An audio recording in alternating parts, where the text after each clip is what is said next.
Hey guys, welcome back to exam Guruji by Arvind sir. UP police भर्ती 2022 assistant operator या head operator या फिर आप रेडियो ऑपरेटर की तैयारी कर रहे हैं तो गाइस आप सभी जानते हैं कि आपके प्रीवियस ईयर क्वेश्चन पेपर की सीरीज चल रही है। ये हमारी सीरीज नंबर 7 है, यानी कि सेट नंबर 7 है। इसके पहले हमने 6 तक अच्छे से कंप्लीट कर लिया है। अगर आपने नहीं देखा तो आप चैनल की प्लेलिस्ट में जा करके हर एक क्लास को क्रमानुसार देख सकते हैं। मेरे भाई, ये हमारा पिछले वर्ष का पूरा प्रश्न पत्र चल रहा है। मैं डेली की डेली गाइस आपका पूरा पिछले वर्ष का प्रश्न पत्र ही सॉल्व कर रहा हूँ, ठीक है। तो चलिए बिना किसी देरी के आज की इस बेहतरीन क्लास की शुरुआत करते हैं। यहाँ पर आप देख लो, आज है आपका Uttar Pradesh police constable solve paper 2013 का। मेरे भाई, आज मैं आपके सामने 2013 का क्वेश्चन पेपर लेकर आया हूँ, ठीक है।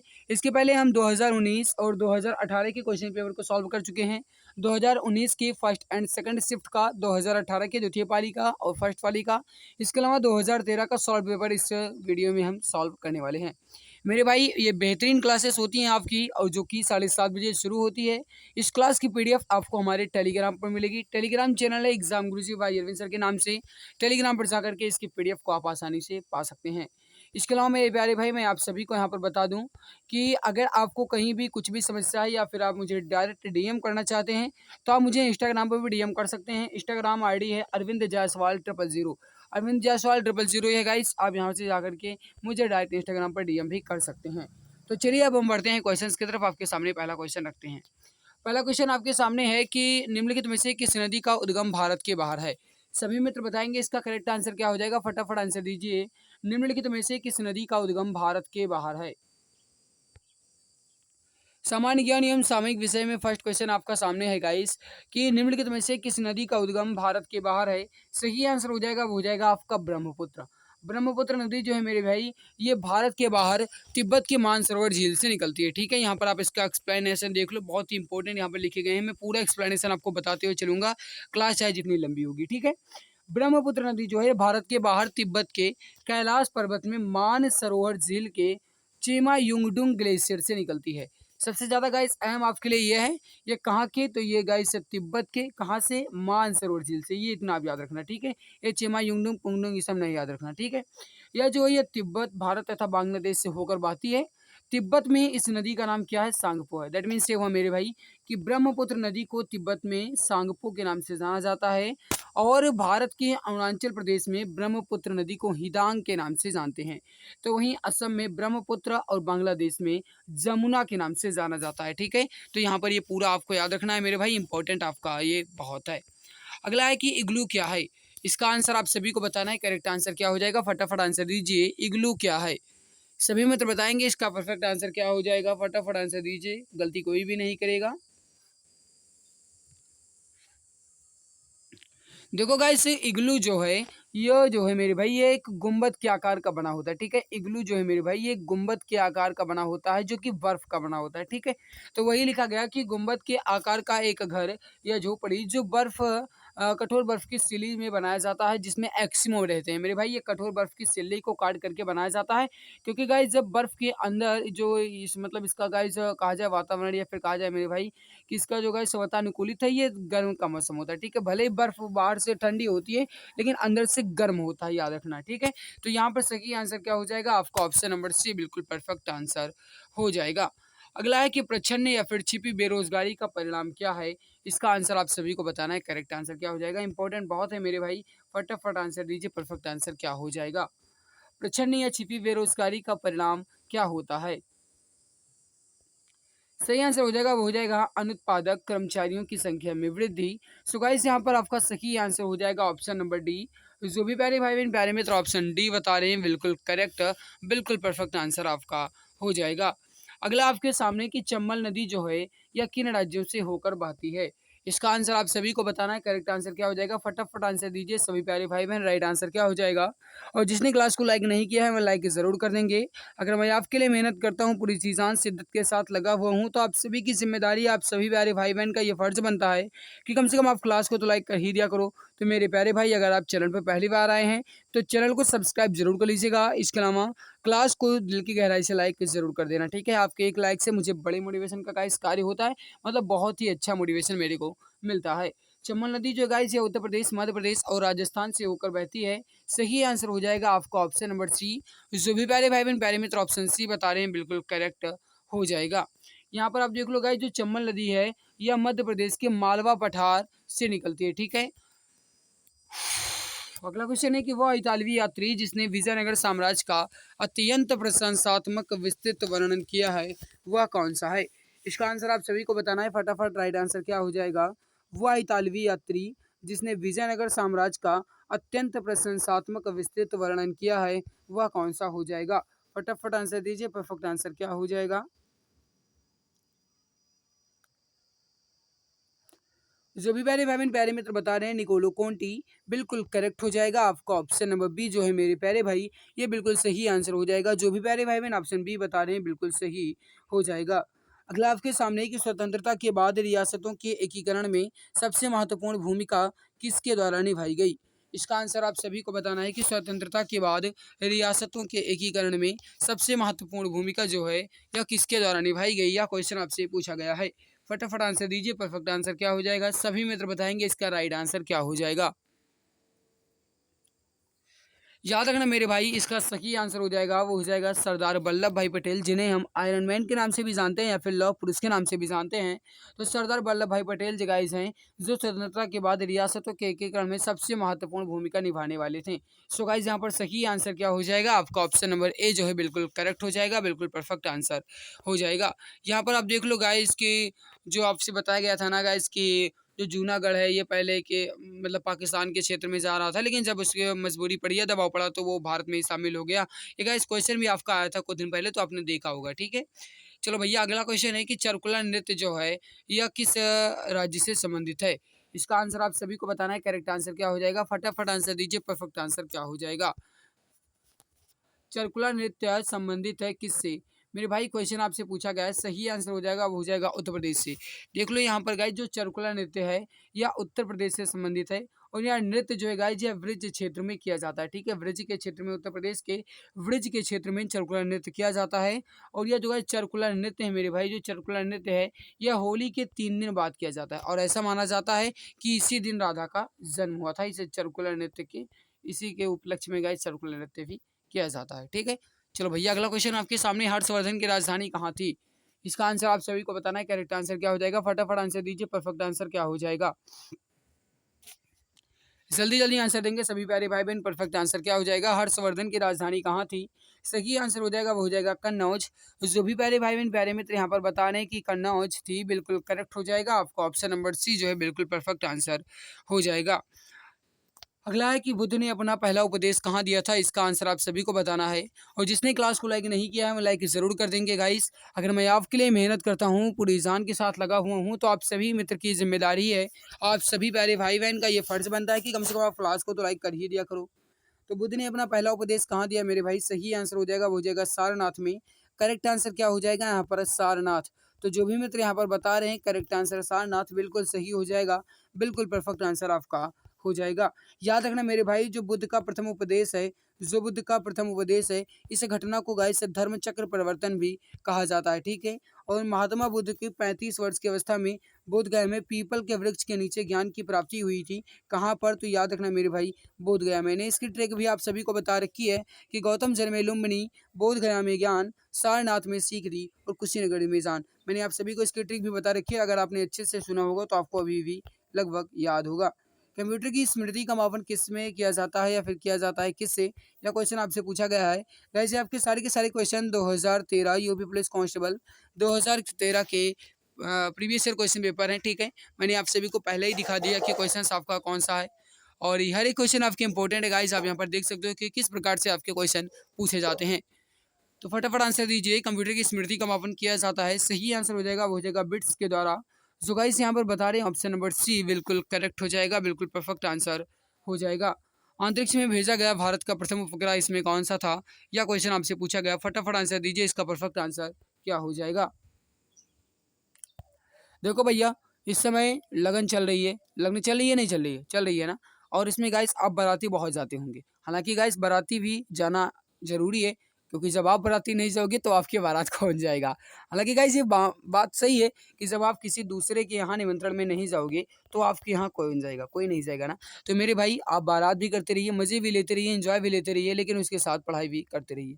क्योंकि गाइस ये कहा गया आपने सुना भी होगा, मैंने कई बार आप सभी को कहा है कि खाओ पियो मौज करो, घूमा करो हिसाब से, ज़िंदगी में कुछ करना है तो प्यार करो किताब से।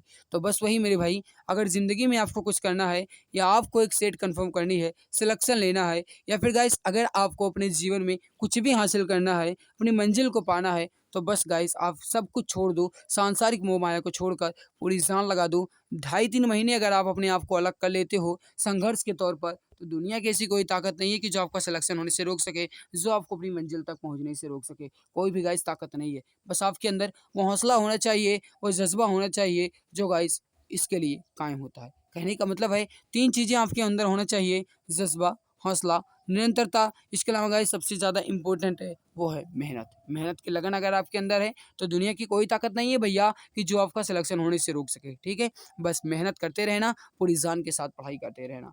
अंतरिक्ष में भेजा गया प्रथम उपग्रह इसमें था, सही आंसर हो जाएगा आपका आर्यभट्ट, बिल्कुल करेक्ट हो जाएगा। यहाँ पर आप देख लो गाइस कि जो अंतरिक्ष में भेजा गया भारत का प्रथम उपग्रह था वो कौन सा था, आर्यभट्ट था। इसका निर्माण जो है गाइस ये भारतीय अंतरिक्ष अनुसंधान संगठन यानी कि इंडियन स्पेस रिसर्च ऑर्गेनाइजेशन यानी इसरो के द्वारा किया गया था, जो कि 19 अप्रैल 1975 को सोवियत संघ के कापुस्तान थार परीक्षण केंद्र से कॉस्मॉस 3M परीक्षण यान से प्रक्षेपित किया गया था, ठीक है। कुल मिलाकर के आपसे इम्पोर्टेंट ये है कि कौन सा था जो गाइस भारत का प्रथम उपग्रह था, तो वह आर्यभट्ट था।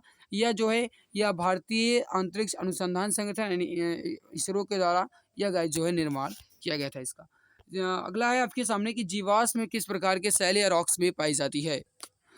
जीवाश्म किस प्रकार के सेल या फिर रॉक्स में पाई जाती है, सही आंसर क्या हो जाएगा, यहाँ पर आपसे यह क्वेश्चन पूछा गया है। सो गाइस यहाँ पर सही आंसर हो जाएगा आपका, वो हो जाएगा परतदार सेल, बिल्कुल करेक्ट हो जाएगा। अगला है कि वायुमंडल में कौन सी गैस सबसे ज़्यादा होती है। इसका आंसर आप सभी को बताना है, करेक्ट आंसर क्या हो जाएगा, वायुमंडल में कौन सी गैस सबसे ज़्यादा होती है। यह क्वेश्चन आपसे पूछा गया, फटाफट आंसर दीजिए, परफेक्ट आंसर क्या हो जाएगा। अब आप सभी जानते हैं मेरे भाई कि सबसे ज़्यादा वायुमंडल में कौन सी गैस है, तो वह है नाइट्रोजन की मात्रा। करेक्ट आंसर क्या हो जाएगा आपका, ऑप्शन नंबर सी। जो भी मित्र ऑप्शन सी बता रहे हैं बिल्कुल करेक्ट हो जाएगा। कितनी है, 78% है, आप सभी जानते हैं। ऑक्सीजन आपका 21% है, ऑर्गन की मात्रा 0.93% है, तो वहीं CO2 की मात्रा 0.03% है। और इसके अलावा मेरे भाई अल्प मात्रा में हाइड्रोजन भी है, नियॉन, जीनॉन, मीथेन, जलवाष्प, ये सभी गैस जो है ये अल्प मात्रा में है, बिल्कुल ना के बराबर शामिल है। अगला कि कौन सी हवा वर्ष में 2 बार अपनी दिशा परिवर्तित करती है। ये क्वेश्चन आपसे पूछा गया, फटाफट आंसर दीजिए। इसका करेक्ट आंसर क्या हो जाएगा, फटाफट आंसर देंगे सभी प्यारे भाई बहन। राइट आंसर क्या हो जाएगा, कौन सी हवा वर्ष में 2 बार अपनी दिशा परिवर्तित करती है, आपसे कहा गया। सही आंसर हो जाएगा, वो हो जाएगा मानसून हवा, ऑप्शन सी आपका बिल्कुल करेक्ट हो जाएगा। ज्वारभाटा की उत्पत्ति का कारण क्या है, यह क्वेश्चन आपसे पूछा गया है, फटाफट आंसर दीजिए। इसका परफेक्ट आंसर क्या हो जाएगा, राइट आंसर क्या हो जाएगा। ज्वारभाटा की उत्पत्ति का कारण क्या है। गाइस देखो मैं समझता हूँ कि कम समय में आपके पूरे क्वेश्चंस कवर कर लिए जाएं, इसलिए गाइस मैं फटाफट क्वेश्चंस को कवर करवा रहा हूँ, ठीक है। और मैं ये नहीं समझता हूँ गाइस कि आपका टाइम वेस्ट हो। मैं गाइस आधे घंटे में 10 क्वेश्चंस करवाऊँ, मैं कभी नहीं सोचता हूँ, ठीक है। क्योंकि मैं जानता हूँ गाइस कि आपके लिए इस समय जो टाइम है ये काफ़ी ज़्यादा अहम है, बहुत ही ज़्यादा इंपॉर्टेंट है, इसलिए मैं आपका टाइम बिल्कुल भी वेस्ट नहीं करना चाहता हूँ। गाइस यहाँ पर ज्वारभाटा की उत्पत्ति का कारण क्या है, चंद्रमा का गुरुत्वाकर्षण, ऑप्शन सी आपका बिल्कुल सही हो जाएगा। अगला है कि गोभी, कालाहारी, आटाकामा, सहारा, ये सभी क्या हैं। इसका आंसर आपको बताना है कि सही आंसर क्या हो जाएगा। देखो भैया गोभी गोभी लिखा गया, गोभी का मतलब ये नहीं लिखा है, गोभी नहीं लिखा है, ठीक है, भी नहीं लिखा है।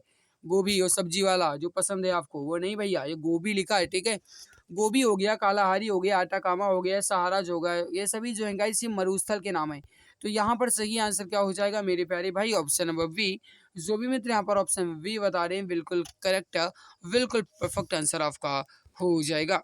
अगला क्वेश्चन आपके सामने क्वेश्चन है कि जैन धर्म के 23वें तीर्थंकर कौन थे। इसका आंसर आप सभी को बताना है, करेक्ट आंसर क्या हो जाएगा, राइट आंसर क्या हो जाएगा, फटाफट आंसर दीजिए। जैन धर्म के 23वें तीर्थंकर कौन थे। जल्दी जल्दी आंसर दीजिए सभी प्यारे भाई बहन। देखो भैया, जैन धर्म के 23वें तीर्थंकर कौन थे, आपसे यह क्वेश्चन पूछा गया है। सही आंसर हो जाएगा वो हो जाएगा पार्श्वनाथ। करेक्ट आंसर क्या हो जाएगा आपका ऑप्शन नंबर सी। अगला कि निम्नलिखित में से कौन सी नदी डेल्टा नहीं बनाती, इसका आंसर आप सभी को बताना है। करेक्ट आंसर क्या हो जाएगा, फटाफट आंसर दीजिए। परफेक्ट आंसर क्या हो जाएगा, निम्नलिखित में से कौन सी नदी डेल्टा नहीं बनाती।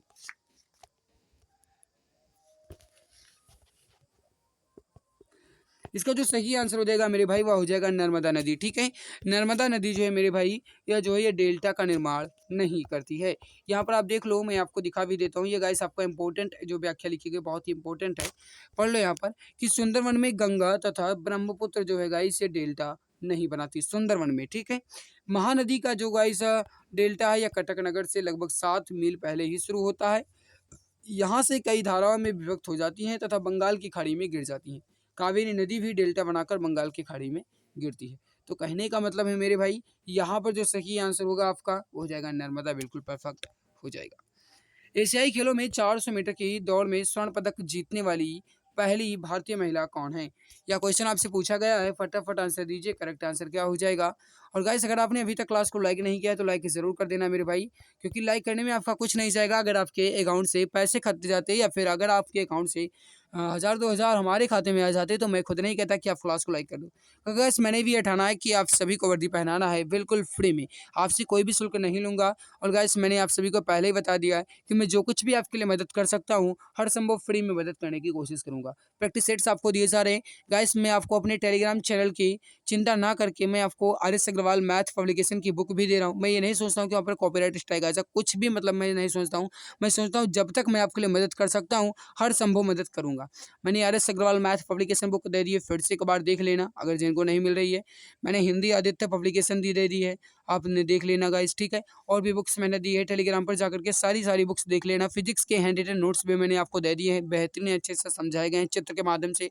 तो गाइस, आप अगर पढ़ने की कोशिश करो तो आपके पास साधन बहुत है। आप गाइस पढ़ने की कोशिश करो बस। ठीक है, बस गाइस आप पूरी शान के साथ तैयारी करते रहो, सिलेक्शन तो आपका होकर ही रहेगा। सही आंसर हो जाएगा आपका PT Usha. Option number B बिल्कुल करेक्ट हो जाएगा। मेहनत अच्छी लगती है तो लाइक कर देना। लगता है कि मैं आपके लिए मेहनत करता हूँ तो वास्तव में गाइस ये तो आपके ऊपर डिपेंड करता है कि आपको क्या लगता है हमारी मेहनत अच्छी या फिर जैसे भी आप कहो। देखो भैया, नीलकंठ में कौन सा समास है, देखो यहाँ पर मैं आपको बता दूं।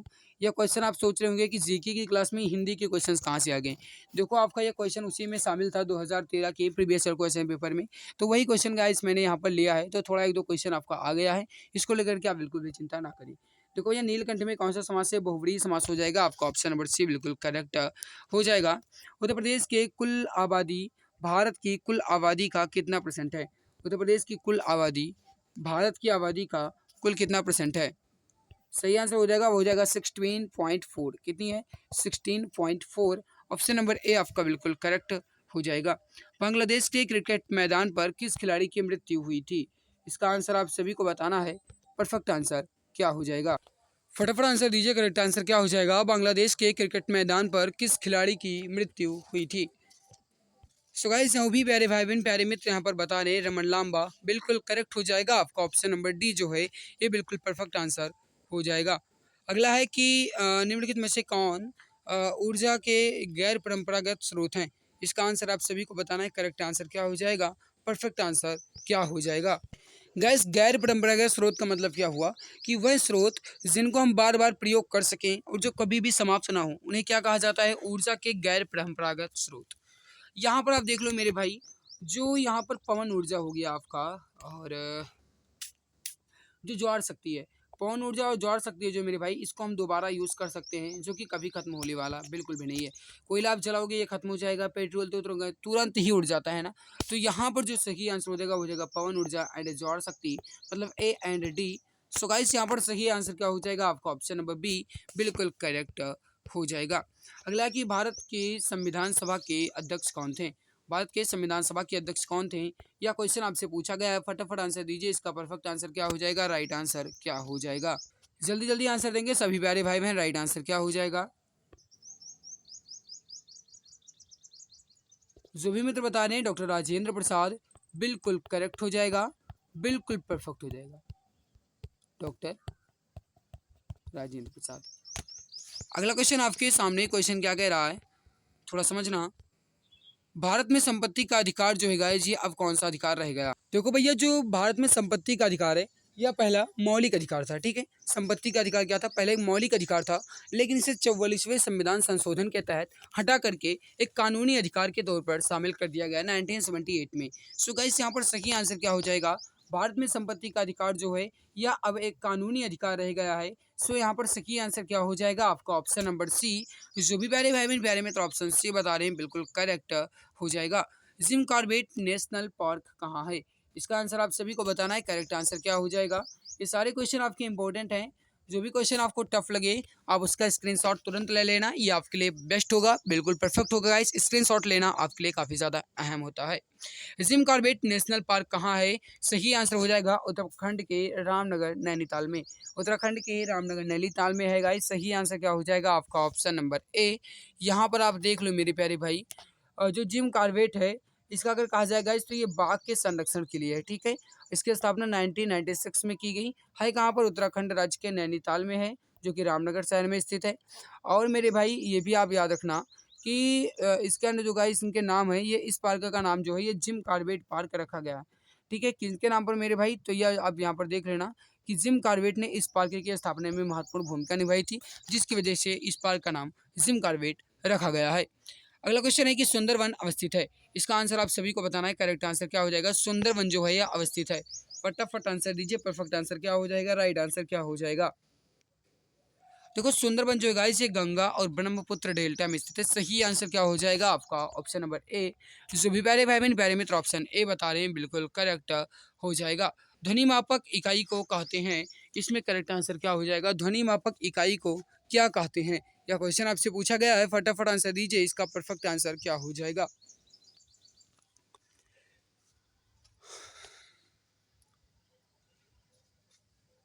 अब आप सभी जानते हैं मेरे भाई, यहाँ पर जो सही आंसर हो जाएगा आपका, ध्वनि मापक इकाई को हम डेसिबल में मापते हैं। सो यहाँ पर सही आंसर क्या हो जाएगा आपका? Option number D. जो भी मित्र यहाँ पर ऑप्शन डी बता रहे हैं, बिल्कुल करेक्ट आंसर हो जाएगा, बिल्कुल परफेक्ट आंसर आपका हो जाएगा। जो भी मित्र ऑप्शन डी बता रहे हैं, बिल्कुल सही आंसर हो जाएगा। अगला हरित गृह प्रभाव, या फिर गाइस आप कहते हो जिन्हें ग्रीन हाउस इफेक्ट, इसमें किस गैस की अधिक मात्रा में गाइस बढ़ना होता है? मतलब कौन सी गैस अधिक मात्रा में होती है? इसका आंसर आप सभी को बताना है। फटाफट राइट आंसर क्या हो जाएगा?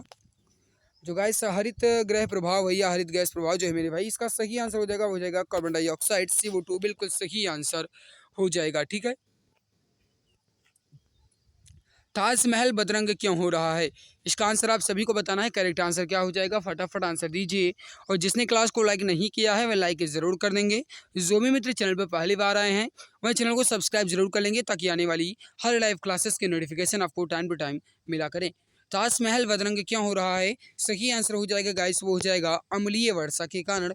करेक्ट आंसर क्या हो जाएगा आपका? ऑप्शन नंबर डी, अम्लीय वर्षा के कारण। तो जो भी मित्र जो भी प्यारे भाई बहन यहाँ पर बता रहे हैं अम्लीय वर्षा के कारण ताजमहल का रंग जो है ये बदरंग होता जा रहा है, तो यहाँ पर करेक्ट आंसर क्या हो जाएगा आपका? ऑप्शन डी, बिल्कुल परफेक्ट हो जाएगा। अंटार्कटिका जाने वाले प्रथम भारतीय दल के प्रभारी कौन थे? इसका आंसर आप सभी को बताना है। करेक्ट आंसर क्या हो जाएगा? अंटार्कटिका जाने वाले प्रथम भारतीय दल के प्रभारी कौन थे? गाने वाने सुन लो, बज रहा है, सुनो डीजे बज रहा है कि नहीं बज रहे हैं? तो भैया जब शादी हो रही है इधर उधर ज़्यादा, तो डीजे बजेंगे ही ना। चलो भैया, अंटार्कटिका जाने वाले प्रथम भारतीय दल के प्रभारी कौन थे? सही आंसर हो जाएगा आपका, वो हो जाएगा doctor S J. Qasim. Option B आपका बिल्कुल करेक्ट आंसर हो जाएगा। इसका एक्सप्लेन देख लो, इंपॉर्टेंट है। जो गाइस अंटार्कटिका जाने वाले प्रथम भारतीय दल थे, ये 1981 में अंटार्कटिका पहुंचे। अंटार्कटिका पहुंचने में जो गाइस भारतीय दल के प्रभारी थे, वो कौन थे? सैयद जहूर कासिम, जिन्हें हम एस.जे. कासिम के नाम से भी जानते हैं। ठीक है, अगला है कि निम्नलिखित में से कौन संघनन नहीं है? संघनन का मतलब क्या होता है? संघनन का मतलब हुआ मेरे भाई कि गैस से द्रव में परिवर्तित हो जाए। मैंने कहा गैस से द्रव में परिवर्तित होने की घटना को संघनन कहते हैं। यहाँ पर देखो गाइस, जो ओस है आपका, ओस जो है यह गैस से द्रव में परिवर्तित होता है। मतलब गाइस जब आप देखते हो, वो कहते हैं ना कि आज बहुत ओस गिरी है, क्योंकि देखो हमारे पैर में कितने पानी जैसे लग गए है ना। तो गैस ओस होता है, क्योंकि गैस से द्रव में परिवर्तित होने की घटना ही संघनन कहलाती है। तो ओस आपका संघनन हो जाएगा। कोहरा भी आपका संघनन हो जाएगा। धुंध भी है गाइस आपका लगभग लगभग संघनन कहा जाए तो हो सकता है। पाला मेघ और वर्षा तो होगा ही, मतलब धुआं यहाँ पर जो है गाइस आपका ये संघनन नहीं होगा। ऑप्शन सी आपका बिल्कुल करेक्ट हो जाएगा। अगला है, निम्नलिखित में से उष्णकटिबंधीय क्षेत्र कौन सा है? इसका आंसर आप सभी को बताना है। करेक्ट आंसर क्या हो जाएगा, परफेक्ट आंसर क्या हो जाएगा? फटाफट आंसर दीजिए सभी मित्र। राइट आंसर क्या हो जाएगा? देखो उष्णकटिबंधीय क्षेत्र कौन सा है, आपसे यह क्वेश्चन पूछा गया। गैस अगर आपसे इस प्रकार क्वेश्चन पूछे जाते हैं, हालांकि ये पूछे जाने की संभावना ज़्यादा बन रही है इस क्वेश्चन की, तो इंपॉर्टेंट क्वेश्चन है जो गैस कर्क रेखा और मकर रेखा के जो मध्य क्षेत्र है उसे हम उष्णकटिबंधीय क्षेत्र कहते हैं। कर्क रेखा और मकर रेखा के मध्य क्षेत्र जो है गैस उसे हम उष्णकटिबंधीय क्षेत्र कहते हैं। ऑप्शन सी आपका बिल्कुल करेक्ट आंसर हो जाएगा। उपकार को याद रखने वाला व्यक्ति क्या कहलाता है? हिंदी से संबंधित क्वेश्चन आ गया है, क्योंकि गाइस जो 2013 का आपका प्रीवियस ईयर क्वेश्चन पेपर है उसमें हिंदी के भी क्वेश्चन 2-4 शामिल कर दिए गए थे। ठीक है, भैया पता नहीं काहे शामिल किए, हम तो नहीं जानते हैं, लेकिन आप तो जानते ही होंगे, आंसर तो बताना ही आपको होगा। चाहे भैया आपका हिंदी है या फिर आपका जीके है, कुछ भी है, पढ़ना तो आपका है ही। ठीक है, देखो भैया उपकार को याद रखने वाले को हम क्या कहते हैं? कहते हैं ना कृतज्ञ। करेक्ट आंसर क्या हो जाएगा आपका? ऑप्शन नंबर ए बिल्कुल परफेक्ट आंसर हो जाएगा। जो उपकार को नहीं याद रखता है गाइस उसे हम क्या कहते हैं? कृतज्ञ। उसे क्या कहते हैं? कृतज्ञ। जो गाइस अधिकता और कुशलतापूर्वक कार्य करे उसे क्या कहते हैं? कर्मठ कहते हैं। ठीक है, अगला आपके सामने निम्नलिखित विकल्पों में से तत्सम शब्द का चयन करें। गाइस आपसे ये क्वेश्चन पूछा गया कि तत्सम शब्द का चयन करना है। तत्सम शब्द का मतलब क्या होता है गाइस कि जो संस्कृत से सीधे सीधे हिंदी में ले लिए गए हों, कुछ भी परिवर्तन ना किया गया हो, उन्हें कहते हैं तत्सम शब्द। ठीक है, तो आप तत्सम शब्द समझते ही होंगे। ठीक है, हालांकि गाइस मैम करवा ही रही हैं क्लास, आप देख ही रहे होंगे, बहुत ही ज़बरदस्त और बहुत ही बेहतरीन क्लासेस हो रही हैं। और आप सब अगर इसी तरीके से गाइस सपोर्ट करते रहेंगे और सपोर्ट करने की कोशिश करते रहेंगे पूरी जान के साथ, अगर आप हमारे साथ भी लगे रहेंगे, हमारा सपोर्ट करते रहेंगे, तो मैं आपके लिए जितनी कोशिश कर पाऊँगा हर संभव हमारी कोशिश जारी रहेगी। मेरे भाई विकल्पों में तत्सम शब्द का चयन करना है। इसका जो सही आंसर हो जाएगा आपका ऑप्शन नंबर बी, अंश बिल्कुल करेक्ट हो जाएगा। कल्पक्कम में स्थित है। अब कल्पक्कम में क्या स्थित है, आपसे यह क्वेश्चन पूछा गया है, फटाफट आंसर दीजिए। करेक्ट आंसर क्या हो जाएगा? करेक्ट आंसर हो जाएगा परमाणु परीक्षण स्थल। ऑप्शन डी आपका बिल्कुल परफेक्ट हो जाएगा। अगला क्वेश्चन आपके सामने, अपने मुंह मियाँ मिट्ठू बनने का अर्थ क्या है? देखो भैया सॉल्व्ड पेपर ही आपका है। ठीक है, मैं यहाँ पर कोई क्वेश्चंस अपने मन से नहीं शामिल किए हैं। अपने मुंह मियाँ मिट्ठू बनना मतलब भैया अपनी प्रशंसा स्वयं करना। ठीक है, कुछ लोग अपनी प्रशंसा इतनी स्वयं करते हैं, मतलब भागते हुए चले जा रहे हैं, बिल्कुल जैसे लगता है कि उनको हम जानते नहीं है ना। जैसे आप देखते होंगे गाइस, जो आपके रिश्तेदार हैं वो व्हाट्सएप पर स्टेटस लगाते हैं और ऐसे स्टेटस लगाते हैं जैसे हम उनको जानते ही नहीं कि वो किस प्रकार से है, इतने शरीफ इंसान बन जाते हैं, है ना। चलिए कोई बात नहीं मेरे भाई, हमसे उससे क्या लेना देना है। कहते हैं ना कि भाड़ में गई दुनियादारी, हम तो करेंगे अपने मिशन की तैयारी। तो बस वही गाइस दिमाग में रख करके आपको तैयारी करते रहना है। तो यहाँ पर सही आंसर क्या हो जाएगा? अपनी प्रशंसा स्वयं करना। ऑप्शन ए आपका बिल्कुल परफेक्ट, बिल्कुल करेक्ट आंसर हो जाएगा। राज्यसभा की सदस्य अवधि होती है कितने वर्ष की? फटाफट आंसर दो। करेक्ट आंसर क्या हो जाएगा? राइट आंसर क्या हो जाएगा? जो गाइस राज्यसभा का कार्यकाल होता है या सदस्य अवधि होती है या कितने वर्ष की होती है? याद रखना, लोकसभा का 5 वर्ष का होता है, तो वहीं राज्यसभा का 6 वर्ष का होता है। करेक्ट आंसर क्या हो जाएगा आपका? ऑप्शन नंबर सी 6 वर्ष बिल्कुल परफेक्ट हो जाएगा, बिल्कुल करेक्ट आंसर हो जाएगा। अगला है कि देश में मुद्रा की आपूर्ति को नियंत्रित करता है कौन सा बैंक? फटाफट आंसर दो। करेक्ट आंसर क्या हो जाएगा? एक क्वेश्चन आपका और रह गया है। देश में मुद्रा आपूर्ति को नियंत्रित करता है भैया भारतीय रिजर्व बैंक या फिर reserve bank of India. Option A आपका बिल्कुल करेक्ट हो जाएगा। 1 अप्रैल 1935 को इसकी स्थापना हुई थी। मगध साम्राज्य का अंतिम शासक कौन था? देखो भैया ये क्वेश्चन आपका पूछा गया है, हालांकि मैं आपको बता दूं ये आयोग के द्वारा निरस्त कर दिया क्वेश्चन है। ठीक है, ये आयोग के द्वारा निरस्त कर दिया गया था क्वेश्चन, क्योंकि गाइस जो ऑप्शन है ये पूरा पूरा गलत ऑप्शन दिया गया है। मगध साम्राज्य का जो अंतिम शासक था मेरे भाई, वह नंद वंश का जो गाइस मतलब शासक था घनानंद, वो गाइस जो है ये मगध साम्राज्य का अंतिम शासक था। तो भैया घनानंद ऑप्शन में दिया ही नहीं गया है ना, तो ये गाइस जो ये क्वेश्चन है ये आयोग के द्वारा निरस्त कर दिया गया था। लेकिन आप याद रखना मगध साम्राज्य का अंतिम शासक जो है ये कौन था? तो घनानंद आपका बिल्कुल करेक्ट हो जाएगा। सो गाइस यहाँ पर आई होप आपको हमारी मेहनत जो है ये अच्छी लगी होगी। अगर अच्छी लगी है तो लाइक ज़रूर कर देना, और जो भी प्यारे भाई बहन चैनल पर पहली बार आए हैं वह चैनल को सब्सक्राइब जरूर कर लेंगे, ताकि आने वाली हर लाइव क्लासेस की नोटिफिकेशन आपको टाइम टू टाइम मिला करें। तो चैनल को सब्सक्राइब जरूर कर लेना, और क्लास अच्छी लगी है तो एक बार दिल की गहराई से लाइक ज़रूर कर देना। वीडियो के नीचे कमेंट सेक्शन में कमेंट करके जरूर बता देना कि हमारी मेहनत आप सभी को कैसी लग रही है। जो कुछ भी गाइस आपके प्रति हमारी प्रति राय हो आप कमेंट सेक्शन में कमेंट करके जरूर बताना। तो आज की इस बेहतरीन लाजवाब क्लास में बस इतना ही, मिलते हैं दूसरी नई बेहतरीन क्लास में।